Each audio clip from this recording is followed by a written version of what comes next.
Hello friends, welcome back to my channel. இன்றைக்கி நம்ம சேனலில் வந்து ஒரு சூப்பரான கீரை ரெசிபி பார்ப்போம். இந்த வீடியோ உங்களுக்கு பிடிச்சிருந்துச்சுன்னா லைக் பண்ணுங்கள், ஷேர் பண்ணுங்கள், மறக்காமல் செல்வாஸ் கிச்சனை சப்ஸ்கிரைப் பண்ணிடுங்க. இப்போ பார்த்தீங்கன்னா இந்த கீரை வந்துட்டு ரொம்ப iron, vitamin A, vitamin C, phosphorus, potassium எல்லாமே, நார்ச்சத்து எல்லாமே அதிகமானது. இந்த கீரையை வந்து ஆனால் நம்ம அதிகப்படியாக யாருமே எடுத்துக்க மாட்டோம். ஆனால் வந்து இதை வாரத்தில் ஒரு நாள் எடுத்துக்கிட்டால் ரொம்ப நல்லது. நம்மளோட பாடி வந்து கூலாக மெயின்டைன் ஆகும்.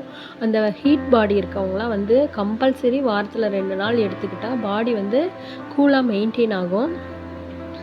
இப்போ பாருங்கள், இந்த கீரை வந்துட்டு இதை கோங்குரா லீவ்ஸ்ன்னு சொல்லுவாங்க. இந்த கீரையில் நான் சூப்பரான ரெசிபி பண்ணி காட்டியிருக்கேன். வாங்க வீடியோக்குள்ளே போகலாம். இப்போ அதுக்கு வந்துட்டு பார்த்திங்கன்னா நான் ஒரே ஒரு கட்டு தாங்க, ஒரு கட்டு கீரையை வந்து நல்லா ஆஞ்சிட்டு வாஷ் பண்ணி எடுத்து வச்சுருக்கேன்.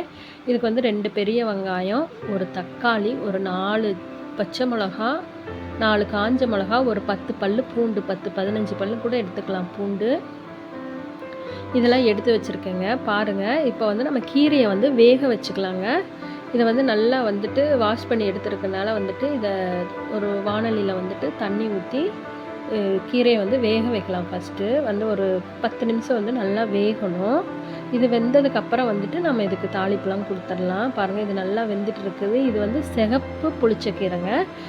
புளிச்சக்கீரையிலேயே 2 வெரைட்டி இருக்குது. ஒன்று வந்து பச்சை தண்டு புளிச்சக்கீரை, ஒன்று சிகப்பு தண்டு புளிச்சக்கீரை. தண்டு வந்து பார்த்திங்கன்னா அதோடய ஸ்டெம்ஸ் வந்து ரெட்டாக இருந்துச்சுன்னா சிகப்பு புளிச்சக்கீரை, க்ரீனாக இருந்தால் வந்து பச்சை புளிச்சக்கீரை.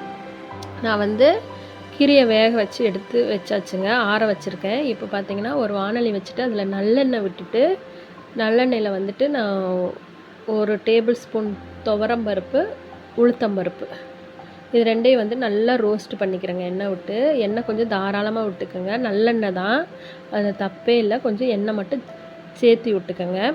இப்போ நல்லா ரோஸ்ட் ஆனதுக்கப்புறம் எண்ணெயில் வந்துட்டு நீங்கள் காஞ்ச மிளகா, பூண்டு இதெல்லாம் சேர்த்து ரோஸ்ட் பண்ணுங்கள். நல்லா ரோஸ்ட் பண்ணிக்கலாம்.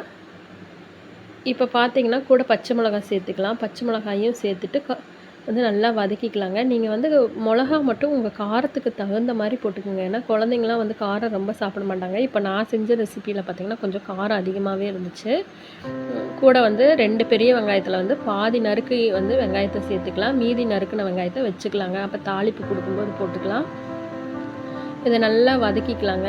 பாருங்கள், எண்ணெய் விட்டு துவரம்பருப்பு, உளுத்தம்பருப்பு, காஞ்ச மிளகா, பச்சை மிளகா, வெங்காயம், பூண்டு எல்லாம் சேர்த்தாச்சு. கூட ஒரு சின்ன புளி சேர்த்திருக்கேங்க. புளி வேணுன்னா சேர்த்துக்கிங்க, ஆப்ஷனல் தான். ஏன்னா கீரையே புளிப்பாக இருக்கும்.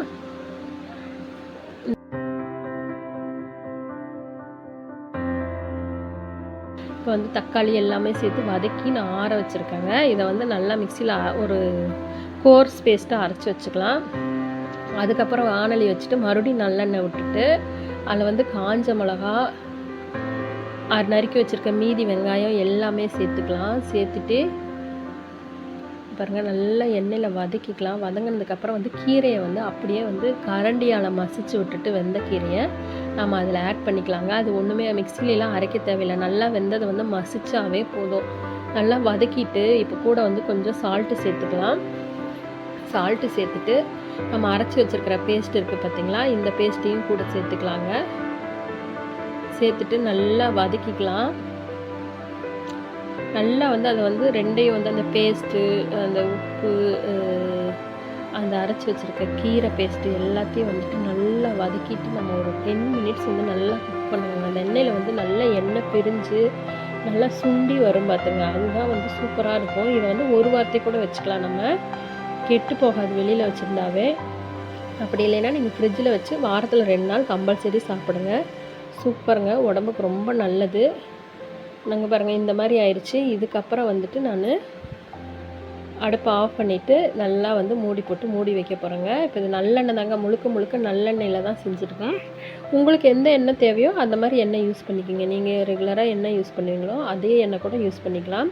இதை வந்து ஒரு சூடான சப்பாத்தி, சாதம் எல்லாத்துலேயுமே போட்டு சாப்பிட்லாங்க. நான் வந்து சூடான சாப்பாட்டில் போட்டு சாப்பிட்டேங்க, செம்ம டேஸ்ட்டாக இருந்துச்சு. இந்த வீடியோ உங்களுக்கு பிடிச்சிருந்துச்சுன்னா லைக் பண்ணுங்கள், ஷேர் பண்ணுங்கள், மறக்காமல் செல்வாஸ் கிச்சனை சப்ஸ்கிரைப் பண்ணுங்கள். Bye friends.